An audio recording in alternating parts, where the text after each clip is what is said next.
तो देखो, आज हम लोग इकोनॉमिक्स का टैक्स सिस्टम पढ़ेंगे। क्या पढ़ेंगे?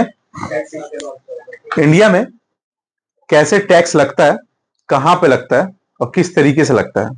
जैसे मान के चलो ये जीएसटी स्लैब है। Okay, what is GST slab? GST slab होता क्या है? पहला बात तो जीएसटी का फुल फॉर्म याद रखो, गुड्स एंड क्या बोलो, ठीक है, सर्विस। क्या बोलो? सर्विस, ठीक है, टैक्स। इसी को ही हम लोग कहते हैं, ठीक है, जीएसटी। क्या कहते हैं बोलो? It is very important to know. आप लोग को सबको लगभग ये बात पता होना चाहिए जीएसटी होता क्या है। आप कोई भी स्ट्रीम के स्टूडेंट हो, एटलीस्ट ये सब पता होना चाहिए, बेसिक नॉलेज फॉर दैट। ठीक है, हर लोगों को ये बात पता होना चाहिए कि जीएसटी होता क्या है। Goods and service tax. Goods माने होता है वस्तु, सर्विस होता है सेवा। उन दोनों पे लगने वाला कर, उसे हिंदी में, ठीक है ना, इसी तरीके से कहते हैं वस्तु और क्या बोलो, सेवा पर लगने वाला कर यानी कि टैक्स। ये कैसे कैसे लगेगा? जैसे मान लो, ठीक है, hulled cereals and grain, sanitary napkins, कोई भी प्रकार का अनाज जो खाने पीने योग्य हो, ग्रेन चना दाल वगैरह ये सब, सीरियल यानी कि गेहूं चावल वगैरह ये सब, सैनिटरी एंड नैपकिन्स जो होते हैं, सैनिटरी समझते हो, नैपकिन समझते हो, साफ सुथरा वाला जो सामान होता है, सैनिटरी थिंग्स जैसे कि डिटॉल हो गया, साबुन हो गया, ये सब होता है। नैपकिन समझते होगे, टिश्यू पेपर्स वगैरह जितना भी होता है, इन सब वस्तुओं पे 1% का भी टैक्स नहीं लगता है, 0%, नील। क्या बोलो? नील, कोई टैक्स नहीं लगता है। ठीक है, ये वस्तु पे हम बता रहे हैं, गुड्स रेट के हिसाब से बता रहे हैं। Cut and semi polish stone, कटा हुआ पत्थर या पेंट किया हुआ पत्थर, उस पे 0.25 का टैक्स लगता है। कितना परसेंट बोलो? ठीक है, बहुत कम लगता है लगभग। अब देखो, शुगर, स्पाइस, एडिबल ऑयल, चीनी, मसाले और तेल, खाने वाला तेल का बात कर रहे हैं। एडिबल ऑयल माने खाने वाला तेल। एडिबल ऑयल जैसे कि सरसों का तेल हो गया, रिफाइंड तेल हो गया, सनफ्लावर तेल हो गया, बहुत सारा तेल होता है ना, ठीक है। उन सब पे कितना लगता है बोलो? 5% टैक्स लगता है। 5% स्लैब है यहाँ पे, ठीक है, याद रखना सबका, ठीक है। कंप्यूटर मॉनिटर स्पेक्टिकल्स, चश्मा, ठीक है, कंप्यूटर पे मॉनिटर पे मैंने इलेक्ट्रॉनिक सामान तुम जितना भी लोगे, 12% टैक्स है इसको। कितना परसेंट? 12%। मतलब देख लो किस किस पे, लेकिन कंप्यूटर का, कंप्यूटर मॉनिटर स्पेक्टिकल्स, ठीक है, और भी इसमें आते हैं बहुत सारा, ठीक है, सीपीयू वगैरह का जो सेटअप होगा उसमें 18% लगता है। साबुन पे, हेयर ऑयल पे लगता है 18%। अब देखो इतना महंगा अच्छा जो साबुन भी आ गया, उस पर 18% टैक्स है। 18%, हेयर ऑयल पे भी 18% टैक्स है। ठीक है, अब आते हैं एसी रेफ्रिजरेटर, 28% टैक्स है। ठीक है, 28% टैक्स है। ये हम तुमको नॉर्मल हिसाब बताएं, हम सबका हिसाब बता देंगे, लेकिन नॉर्मल हिसाब है ये, ठीक है, टैक्स का। जीएसटी जो सब पे लगता है। अब तुम सोचो सरकार किस प्रकार से पैसा कमाती है हम लोगों से। सपोज आप जो है, ठीक है, अगर कोई एसी ले रहे हैं, ठीक है, तो एसी पे 28% टैक्स है। 28%। आप 2 एसी लिए, 1 लाख का एसी पड़ा अगर आपका, ठीक है, तो उस पर 28,000 रुपया प्लस रहेगा, यानी 1,28,000 आपको पे करना पड़ेगा। ठीक है ना। आजकल बहुत सारा कंपनी जीएसटी इंक्लूड करके रखता है, वो मतलब, तो इसका मतलब प्राइस से बढ़ा के पहले बोलेगा तुमको। जीएसटी इंक्लूड मैंने प्राइस बढ़ा के बोलेगा, और जिसमें प्राइस कम है मतलब समझना, बाद में बोलेगा जीएसटी देना पड़ेगा। अपना प्रोडक्ट पर दाम कम कर देगा और जीएसटी का एक्स्ट्रा अपना ले लेगा। ऐसे होता है, ठीक है ना। तो ये जीएसटी इस प्रकार से काम करता है वस्तुओं पे। लेकिन हम थोड़ा सा डिटेल में जाना चाहते हैं। डिटेल में क्या है, टैक्स होता क्या है, व्हाट इज टैक्स, थोड़ा सा पढ़ते हैं। यह एक अनिवार्य भुगतान है जो कानूनी रूप से देना पड़ता है, और हर कर उतना ही निश्चित है जितना कि मूल्य मृत्यु, क्योंकि सरकार राजस्व का मुख्य स्रोत है और कराधान जो है, ठीक है, सिद्धांत एडम स्मिथ ने दिया था। यानी कि किसने दिया था बोलो? एडम स्मिथ, याद रखना, फादर ऑफ इकोनॉमिक्स, ठीक है, एडम स्मिथ ने ही, ठीक है, टैक्स का थ्योरी दिया। अगर बताओ सरकार के पास टैक्स नहीं वसूलेगा, सरकार कभी जीवन में, सरकार के पास अगर टैक्स नहीं रहेगा, सरकार कभी जीवन में क्या नहीं कर पाएगा? पैसा नहीं कमा पाएगा। और सरकार के पास नहीं आएगा तो सरकारी हॉस्पिटल कैसे चलेगा, सरकारी स्कूल कैसे चलेगा, सरकारी एम्प्लॉय जो होते हैं, IAS IPS, income tax officer, police वगैरह जितना है, उनको टैक्स कहां से आएगा, उनका पेमेंट कहां से आएगा? जितने सरकारी कर्मचारी हैं उनके ऑफिस में कैसे आएगा? टैक्स उठा के ही तो आता है ना। और जिसमें जो टैक्स चोरी करता है, ठीक है, तो वो टैक्स चोरी कर रहा है, लेकिन अल्टीमेटली उस व्यक्ति को काम नहीं मिल रहा है, या उस व्यक्ति को सरकार नहीं दे पा रही है। जैसे सोचो आज, अगर मान लो इस तरह से समझो कि अग्निवीर क्यों हुआ, अग्निवीर समझते हो ना, अग्निवीर आखिर क्यों करना पड़ा? आर्मी, एयरफोर्स, नेवी का ओपन रैली बंद करके बोला कि अब 4 साल का नौकरी होगा, ठीक है ना? ऐसा क्यों होना पड़ा? सरकार उनको बैठा करेगी, क्योंकि वॉर हमेशा होता नहीं है। सिचुएशन, सरकार को लगा कि हम उनको बैठा के पैसा दे रहे हैं। अभी देखो कुछ दिन पहले सिंदूर वाला घटना हो गया था, ऑपरेशन सिंदूर, तो भाई हमको तो नया खून चाहिए ना, ये नया तो सेना चाहिए, लेकिन तुम तो भर्ती कर बंद करवा दिए हो। 4 साल के लिए क्यों कोई जाएगा लड़का? नहीं जाता है लड़का। आज की डेट में देखो आर्मी, एयरफोर्स, नेवी में तुम फॉर्म भरो ना, फटाक से नौकरी हो जाएगा तुम्हारा, क्योंकि 4 से 6 साल का नौकरी है ना। पहले तो बहुत टफ हो जाता था, क्योंकि एक बार नौकरी हो गया मतलब 65 साल तक तुमको आराम से पेंशन वेंशन सब मिलता था। कितना बढ़िया व्यवस्था था। तो सरकार क्या कर रही है, अपने खर्चे को, अपने ये सब चीज को ठीक करना चाह रही है। अभी के प्रेजेंट सरकार की हम बात करें तो, ठीक है ना, प्रेजेंट सरकार कहीं पे भी टैक्स, अभी यूपीआई पेमेंट करो ना, उस पर भी टैक्स है। यूपीआई पेमेंट समझते हो ना, ऑनलाइन पेमेंट करो, उस पर भी टैक्स लगेगा। ठीक है, इतना ज्यादा हर जगह टैक्स दिया जाएगा। तो टैक्स देना हमारा अधिकार है 100%, लेकिन चोरी करना गलत बात है। ठीक है ना, है ना? अब देखो टैक्स के प्रकार, पहला क्या होता है? Progressive tax. क्या होता है बोलो? यह आय के बढ़ने से बढ़ता है। जितना तुम्हारा प्रोग्रेसिव टैक्स मैंने क्या होता है? प्रोग्रेस होगा, जितना तुम्हारा प्रोग्रेस होगा, जितना क्या होगा बोलो? प्रोग्रेस होगा। मैंने तुम्हारा सैलरी 1 लाख था, 2 लाख हो गया, टैक्स भरना पड़ेगा। नहीं समझ पा रहे हो? जितना, अगर तुम्हारा सैलरी 3 लाख से 5 लाख हो गया, टैक्स देना पड़ेगा। प्रोग्रेसिव टैक्स बोलते हैं इसको। ठीक है, उसके बाद क्या होता है बोलो? Regressive tax. यह कम आय वाले अधिक टैक्स लगता है, तो गरीबों के लिए अधिक प्रभावित करता है। इसमें इसमें जो होता है, इसमें सरकार बिना कुछ दिए धन ले लेती है, मतलब बिना कुछ दिए धन ले लेती है। जैसे मान लो बहुत सारा ऐसा व्यक्ति है, आज के डेट में किसी एक लड़के का जॉब लगा, ठीक है, महीने का, ठीक है, कोई आईटी सेक्टर में काम लगा, उसको महीने का जो है मान के चलो 50,000 रुपया उसको सैलरी हुआ। काट कुट के उसको 36 से 38 हजार रुपया ही मिलेगा, 12,000 रुपया कट उठ जाता है, 10 से 12 हजार रुपया कट जाता है। ठीक है, 1 लाख रुपया है तो 30, मतलब 30% से 25% उसका टैक्स कट के 70 हजार उसके हाथ में आता है। 10 लाख का पैकेज होता है। यस, ये बहुत खराब चीज है, बट उन लोगों को झेलना पड़ रहा है। खराब चीज तो हम नहीं बोल सकते, लेकिन सरकार एक डायरेक्ट टैक्स ले लेती है। ठीक है, गवर्नमेंट एम्प्लॉय हो या प्राइवेट सेक्टर का कॉर्पोरेट एम्प्लॉय हो। ठीक है, समझ में आ रहा है ना? कोई तुम कोई बड़ा कारखाना हो, कोई बड़ा ये हो, ठीक है, जो बड़ा लेवल पे काम करता है, 3 करोड़ का माल बेचा हो तो 3 करोड़ पे टैक्स लग गया अपने हिसाब से। 3 करोड़ का 24 लाख 25 लाख टैक्स ही भरेगा, वो भरना पड़ेगा। ठीक है, तो आप कमा रहे हैं तो सरकार को नहीं दीजिएगा तो सरकार कैसे चलेगा? ठीक है, सरकार को तो भरना ही पड़ेगा, है ना? है ना? उसके बाद देखो ध्यान से, समानुपाती, है ना? एक होता है प्रपोजनल। प्रपोजनल टैक्स क्या होता है? वैसा कर जो आय की घटने या बढ़ने पर नहीं लगता है। वो क्या होता है बोलो? समानुपाती कहलाता है। ये गरीब तथा अमीर के समान रूप से प्रभावित करता है। चाहे गरीब हो या अमीर हो, सब पे एक प्रकार का टैक्स लगेगा। ठीक है, उसको बोलते हैं प्रपोजनल टैक्स। क्या बोलते हैं बोलो? Proportional tax. फिर क्या होता है बोलो?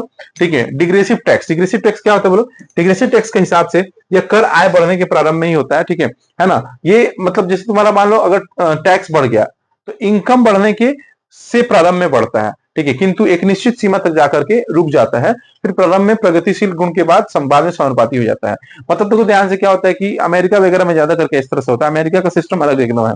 अमेरिका बोलता है कि हम तुमसे एक ही टैक्स लेंगे, सिर्फ एक टैक्स लेंगे, एक बार लेंगे, बाकी तुम जितना कमाना है कमाओ, हम तुमसे टैक्स नहीं लेंगे। तो क्या बताओ, टैक्स चोरी करेगा? कभी नहीं करेगा। दुबई बोलता है हम टैक्स ही नहीं लेंगे, कमाओ नहीं, जितना कमाना है, खाली इन्वेस्ट करो यहाँ पे। दुबई बोलता है दुबई में इन्वेस्ट करो, हम जितना कमाना है कमाओ, यहाँ जमीन खरीदो, यहाँ पे दुकान चलाओ, यहाँ पे ये करो। That is the reason Dubai आज हब बन चुका है। दुबई तेल के लिए फेमस नहीं हो गया, दुबई टूरिज्म के लिए, दुबई इन्वेस्टमेंट के लिए, दुबई बिजनेस के लिए। वर्ल्ड की बेस्ट बेस्ट कंपनियां आज की डेट में दुबई में जाकर रजिस्टर कर रही हैं। दुबई में जाकर रजिस्टर कर रही हैं। फ्लिपकार्ट का नाम सुने हो ना? फ्लिपकार्ट जानते हो कहाँ रजिस्टर्ड है? इंडिया का रजिस्टर्ड कंपनी नहीं है। फ्लिपकार्ट इंडियन स्टार्टअप था, लेकिन वो जाकर रजिस्टर हुआ था जानते हो कहाँ पे? सिंगापुर। सिंगापुर भी सेम मॉडल पे काम करता है। हाँ, टैक्स। ठीक है, समझो तो, मतलब यही तो खेल है भाई। ठीक है, इंडिया में लोग जो ज्यादा पैसा कमा रहे हैं, महीना का 5 लाख रुपया कमा रहे हैं, वो इंडिया में नहीं देखने मिलेंगे। महीना का 5 लाख अगर सही तरीके से कमा रहे, मतलब लीगल तरीके से, तो सरकार का तो नजर तुम्हारे पर रहेगा। महीना का 5 लाख मैंने 12 25 कितना हो गया? 60, मतलब समझ रहे हो ना? ठीक है, उतना पैसा तुम कमा रहे हो, मतलब तुम बहुत कमा रहे हो, तुम एक रिच कैटेगरी में आ गए हो। अब सरकार तुम्हारे पर नजर रखेगा ही रखेगा, तुमसे टैक्स लेगा ही लेगा। तो उसको तो देने में तकलीफ होगा भाई, काहे टैक्स देंगे हम? तो क्या करेगा? भाग जाएगा यहाँ से। इसी से मैक्सिमम पैसे कमाने वाले लोग, खास करके जितने बड़े बड़े ट्रेडर हो गए हैं, जो सब ट्रेडर समझते हो ना, जो बड़ा बड़ा करेंसी क्रिप्टो पे बात कर रहा है, फॉरेन करेंसी अगर कोई खरीद रहा है, ठीक है, फॉरेन करेंसी कोई खरीद रहा है क्रिप्टो पे, तो अगर कोई बेच रहा है, ये कर रहा है, तो कुछ नहीं करता है, उसको बाहर जाकर के एक्सचेंज कराना पड़ेगा। इंडिया में कराओगे तो उसको तुमको हिसाब किताब देना पड़ेगा, डायरेक्ट घर में पुलिस आ जाएगा। ठीक है, इसी वजह से मैक्सिमम जो है, तुम देखोगे आज के डेट में सब दुबई का ये प्रचार भी करता है दुबई के बारे में। ठीक है, करापत टैक्स और इंसिडेंट टैक्स होता है और इम्पैक्ट ऑफ टैक्स होता है। जिस व्यक्ति पर टैक्स लगाया जाता है उसे करापत कहते हैं, और जिस जो व्यक्ति टैक्स का धनराशि को देता है उसे हम कराघात कहते हैं। छोड़ो ये सब बकवास बात है, डायरेक्ट यहां से देखो। मेन चीज ये है, डायरेक्ट टैक्स और क्या बोलो इनडायरेक्ट टैक्स। क्या होता है? वैसा टैक्स जो व्यक्ति पर लगाया, ठीक है, और अंततः उसी से वसूल किया जाए, उसे क्या कहते हैं बोलो?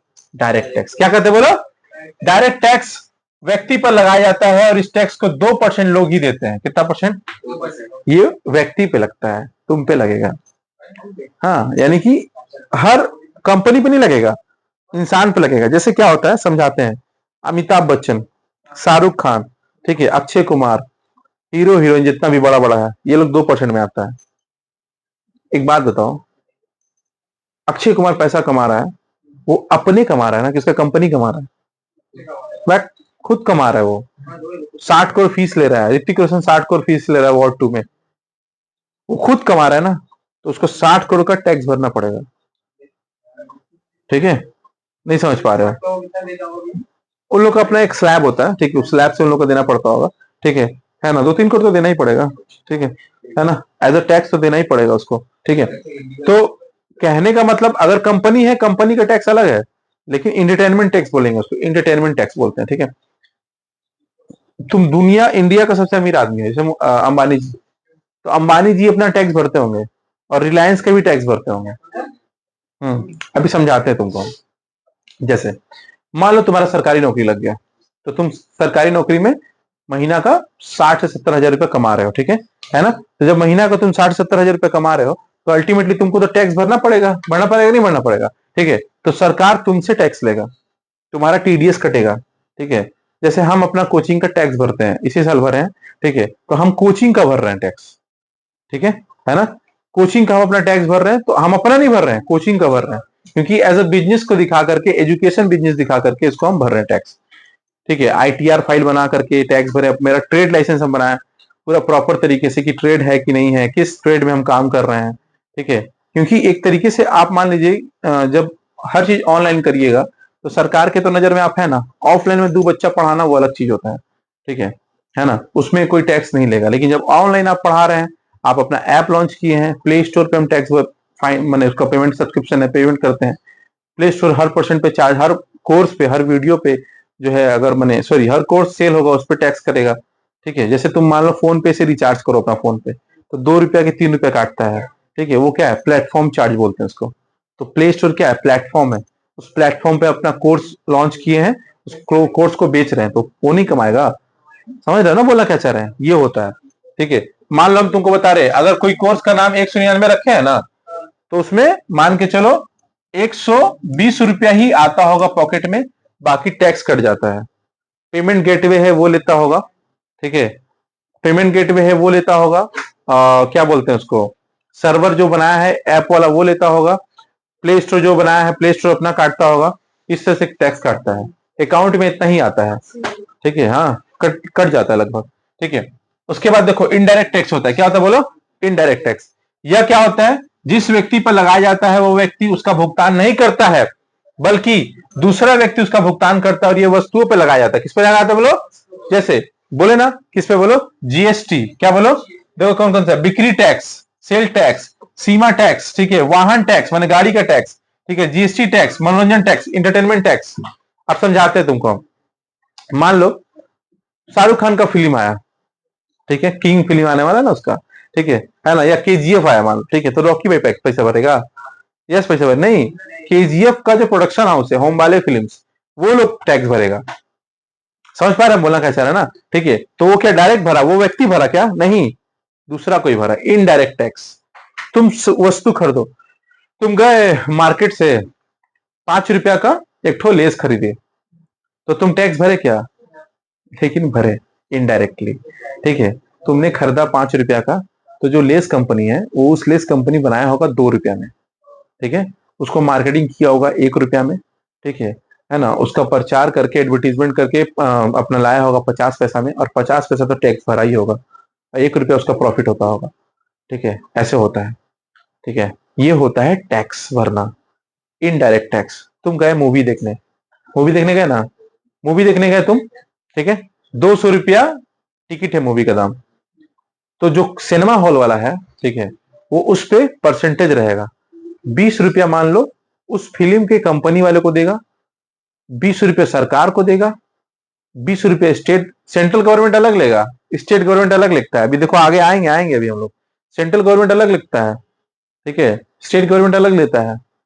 उसके बाद फिर उसके पास कुछ एम्प्लॉय काट के तब जो मालिक होगा उसको कम पैसा मिलता है, ऐसे होता है, ठीक है ना। तो इसको बोलते हैं टैक्स सिस्टम, ठीक है। आगे देखो, कॉर्पोरेट टैक्स होता है, देखो गिफ्ट टैक्स होता है। क्या होता है बोलो? कॉर्पोरेट टैक्स क्या होता है? इधर आ जाओ। बड़े बड़े कंपनी पे लगाया जाता है कॉर्पोरेट टैक्स। जैसे कौन होता है? टीसीएस, विप्रो, कॉग्निजेंट, ठीक है, महिंद्रा, बड़ा बड़ा कंपनी है ना, टाटा, ठीक है। इस पे लगाया जाता है जो प्रत्यक्ष होता है, और ये मुनाफे का 30% लगाया जाता है। कितना परसेंट बोलो? यानी कि तुम अगर 1 लाख रुपया कमाए तो 70,000 ही पॉकेट में आएगा, 30,000 रुपया सरकार लेके चल जाएगा, ठीक है ना। केंद्र सरकार की आय सबसे बड़ा स्रोत क्या है बोलो? टाटा, ठीक है, बिरला, रिलायंस, ये लोग से ही तो मेन कमाता है, ये लोग पैसा बहुत पैसा कमाता है, ठीक है। टाटा तो आधा, मतलब टाटा सबसे अच्छा इस मामले में, टाटा सबसे ज्यादा योगदान देता है इस मामले में, ठीक है। तो ये होता है टैक्स का हिसाब किताब। बोलो समझ में आ रहा है कि नहीं आ रहा है? एक होता है गिफ्ट टैक्स। क्या होता है बोलो? जैसे मान लो तुम कौन बड़ा करोड़पति पे जीते ना, कौन बड़ा करोड़पति पे, और जीतने के बाद तुमको वहां पे क्या करना पड़ेगा पता है? ठीक है, 30% रुपया देना पड़ेगा। जैसे मान लो तुम 1 लाख रुपया जीते, कितना जीते बोलो? 1 लाख रुपया जीते 1 लाख रुपया, तो तुमको 70,000 ही होगा, 30,000 रुपया कट जाएगा। जैसे कोई 1 करोड़ जीतता होगा तो उसको मिलता है 70 लाख, 30 लाख रुपया सरकार ले लेता है, ठीक है ना। करोड़पति केवीसी का हिसाब है, टीडीएस कटता है, टीडीएस बोलते हैं उसको। टीडीएस टैक्स जो होता है वो तुम्हारा लग जाता है 30%, ठीक है ना। अगर कोई 10 लाख जीता तो उसको जो है कितना मिलेगा? 7 लाख, ठीक है। हाँ, तो वो तो टीडीएस, कोई भी गिफ्ट होता है, कोई भी। हम बता दे रहे, सुनो। अच्छा, एक एग्जांपल दे रहे तुमको। तुम वो देखे हो ना बिग बॉस? बिग बॉस में कितना प्राइस है? 10 करोड़ का है। 10 करोड़ का, 1 करोड़ का, मेरे हिसाब से 1 करोड़ का है। 10 करोड़ तो नहीं होगा, पर 1 करोड़ का होगा मेरे हिसाब से, ठीक है। 1 करोड़ होगा भाई, 10 करोड़ बहुत होता है, ठीक है। 1 करोड़ का होगा तो 1 करोड़ में वो लोग को 70 लाख ही मिलता होगा, 30 लाख सरकार ले लेता है। डांस इंडिया डांस हो गया, उस पर कोई जीता, डांस प्लस हो गया, कोई जीता, समझ रहे हो ना। जो जीतता है पैसा, उसका 30% कौन ले लेगा? ये होता है गिफ्ट टैक्स, इसको बोलते हैं गिफ्ट टैक्स, ठीक है। समझ में आया कि नहीं आया? ठीक है, ओके। आगे देखो ठीक है, आगे देखो, टैक्स स्ट्रक्चर इंडिया में कैसे काम करता है, ध्यान दीजिए। बाद में ज्ञान बांटिएगा बाबू लोग आप, ठीक है। देखिए ध्यान से, अपना ज्ञान बाद में बांटिएगा। देखिए, डायरेक्ट टैक्स, एक डायरेक्ट टैक्स जो होता है विच बोर्न बाय द पर्सन, ये तो बता ही दिया हम सबको। देखो आगे, डायरेक्ट टैक्स, इनडायरेक्ट टैक्स का हिसाब देखो। Personal income tax, corporation tax, wealth tax, gift tax अभी बता दिए तुमको। लैंड रेवेन्यू क्या होता है बोलो? जमीन रजिस्ट्री कराओ, 8%, 8% रजिस्ट्री कराओ, 8% तुमको, 10 लाख का प्रॉपर्टी है, 8% तुमको देना पड़ेगा, 80,000 रुपया, सीधा 80,000 रुपया सरकार का खाता में देना पड़ेगा, ठीक है। 20 लाख का प्रॉपर्टी है, कितना हुआ? 8%, 20 लाख का 80 दोनों कितना हुआ? 1,60,000 रुपया रजिस्ट्री में लगेगा। जो गवर्नमेंट जॉब करता है उसको, हाँ, अरे गवर्नमेंट तो तुमको बिना बोले काट लेगा, सैलरी घुसेगा काट के देगा तुम्हारे अकाउंट में ठीक है। गवर्नमेंट जॉब करेगा तो तुम सरकार का काम करोगे तो तुम पहले तुमसे लेगा, मेन तो काम तुम चोरियों भी नहीं कर पाओगे। तो सरकार बेचता है पैसा, वो काट उठ के बेचता है, अच्छा लो ही तुम्हारा पैसा है, ठीक है, ठीक है। आगे देखो, प्रोफेशनल टैक्स, जैसे डॉक्टर हो गया, टीचर हो गया, लॉयर हो गया, ये लोग क्या करते हैं? प्रोफेशनल टैक्स भरते हैं, ठीक है। जिस प्रोफेशन में है उस प्रोफेशन का टैक्स भरते होंगे, ठीक है ना। जितना ऑफलाइन वाला बड़वा मास्टर लोग है वो लोग तो कभी जीवन में टैक्स नहीं भरता होगा, ठीक है। और बड़ा टीचर बनता है सब, ठीक है, ईमानदार बनता है सब। अरे भाई भरो टैक्स, ईमानदारी का बात करते हो सब, जाके टैक्स भरो सरकार का। बच्चों को ज्ञान दे रहे हो, पैसा कमा रहे हो, पॉकेट में रख रहे हो, सरकार को भी दो, ठीक है। है ना। स्टैम्प ड्यूटी और रजिस्ट्रेशन चार्जेस होता है। सिक्योरिटी टैक्स ट्रांजेक्शन टैक्स होता है। बैंकिंग कैश ट्रांजेक्शन टैक्स होता है। ठीक है, कैश बैंक में ज्यादा ट्रांजेक्शन करोगे बैंक का तो बैंक को पैसा काटेगा। ठीक है ना। ठीक है। हाँ अरे भाई, नागरिक बोलोगे तो भर के देना पड़ेगा। ठीक है। तुमको क्या लगता है विजय माल्या कैसे रुक गया लंदन में, कैसे रुक गया, उसको कैसे दे दिया? विजय माल्या बोला देखो मेरे पास 500 करोड़ है, हम तुम्हारे देश में प्रॉपर्टी खरीदना चाहते हैं, आइए आइए आइए, नागरिकता दे दिया उसको। अब इंडिया का पुलिस को भी पकड़ पाएगा उसको? फिर वो तो नागरिक इंडिया का है ही नहीं। इंडियन पुलिस कभी भी, ठीक है, दूसरे देश के पुलिस को नहीं दूसरे देश के कोई क्रिमिनल को या सिटीजन को कुछ नहीं कर पाएगा। दाऊद इब्राहिम क्या किया? दुबई में जाके खूब प्रॉपर्टी बिजनेस, होटल बिजनेस चालू कर दिया, रेस्टोरेंट बिजनेस चालू कर दिया दाऊद इब्राहिम। दाऊद इब्राहिम को कुछ नहीं हुआ, क्या किया? दाऊद इब्राहिम को आज तक इंडियन पुलिस नहीं पकड़ पाया, कैसे पकड़ पाएगा? वो तो दुबई का सिटीजनशिप हो गया ना, सिंपल, यही तो होता है। ठीक है ना। देखो क्या लिखा है बोलो। ठीक है, एक्साइज ड्यूटी क्या लिखा है? ये जो होता है ना, इनकम टैक्स ऑफिसर लोग एक्साइज ड्यूटी काटता है। कस्टम ड्यूटी होता है, सेल्स टैक्स होता है, सर्विस टैक्स होता है, जो तुम लोग बोल रहे थे, वैल्यू एडेड टैक्स वैट बोलते हैं इसको, पैसेंजर टैक्स। तुम लोग को क्या लगता है ट्रेन में ट्रैवल करते हो टैक्स नहीं भरते हो? टैक्स भरते हो, हम लोग को पता नहीं चलता है। सुनते होगे ना कि अरे भाड़ा तो इतना था, भाड़ा बढ़ गया, तो सरकार अपना टैक्स बढ़ाया, ये लोग भाड़ा भी बढ़ा दिया। समझ आ रहा ना? ठीक है, ऐसे होता है। इंटरटेनमेंट टैक्स, जब पहले मूवी देखते थे 50 रुपया में जाकर के, हम बहुत देखे मूवी, ठीक है, प्रफुल्लो हॉल में जाकर के, ठीक है, मतलब क्या बोलते हैं उधर बैरकपुर अतिंद्रो में 50-50 40-40 रुपए का टिकट में लोग देखे थे। अभी कोई भी टिकट का दाम, मॉर्निंग में जाओगे तो 100 रुपया, सुबह 9 बजे वाला, और रात को 11 बजे वाला 9 बजे 100 रुपया है। बाकी दोपहर में कोई भी फिल्म हो 150 रुपया से ऊपर टैक्स मूवी के दाम। ठीक है। इलेक्ट्रिसिटी टैक्स है, इलेक्ट्रिसिटी नहीं भरते हो का? उसमें देखो लिखा रहता है सीएससी का बिल में। ठीक है ना। उसके बाद मोटर व्हीकल टैक्स, कोई भी गाड़ी खरीदो, पहले कोई गाड़ी खरीदो, ऑन रोड गाड़ी लाने के लिए गाड़ी को तुम खरीद लो, गाड़ी का खाली पैसा दे दो, और तुम वहां पे लाइसेंस नहीं बनाए, तुम इंश्योरेंस नहीं बनाए, तुम गवर्नमेंट का टैक्स नहीं भरे, गाड़ी रोड पे पकड़ेगा, पैसा ले लेगा। काहे कि गाड़ी तुम्हारे बाप का नहीं, गाड़ी सरकार का है। ठीक है। तो ये बात गलत हो गया तो बोलोगे नहीं ऐसा नहीं, सर गलत बोल रहे हैं, ऐसे नहीं, रोड सरकार का है, गाड़ी मेरा है। यानी कि रोड जो है वो किसका है? सरकार का है। सरकार पैसा लगा कर रोड बनाया है, तुम्हारा बाप का राज नहीं है कि तुम उसमें जाके गाड़ी चला लोगे। तो गाड़ी चलाओगे मेरा रोड पे आकर के तो तुमको तो टैक्स भरना पड़ेगा। समझ में आया कि नहीं आया? तो जैसे हम बताते हैं, सुनो, अपना हम गाड़ी लिए थे तो उसपे लगभग 8 की 7 हजार रुपया टैक्स भरना पड़ता ऑन रोड गाड़ी लाने के लिए। तुम देखोगे गाड़ी 1 लाख का होगा अगर, तो 1,10,12 हजार लग जाता है, बोलता नहीं है? तो ऑन रोड लाने पे तुमको एक्स्ट्रा पैसा लग जाता है। ऑन रोड लाइसेंस बोलते हैं उसको। ठीक है ना। ऑफ रोड तो है ही नहीं, अनपढ़ लोग तो कुछ बोलेंगे, हवा में चलाएंगे, एलियन है कुछ कुछ लोग यहाँ पे बैठे हुए। ठीक है ना। अब देखो ध्यान से, यही तक रहने दो, बाकी हम कल करेंगे। ठीक है ना? है ना? रैपिडो वाला लोग इंक्लूड करके रखता है। ठीक है, इंक्लूड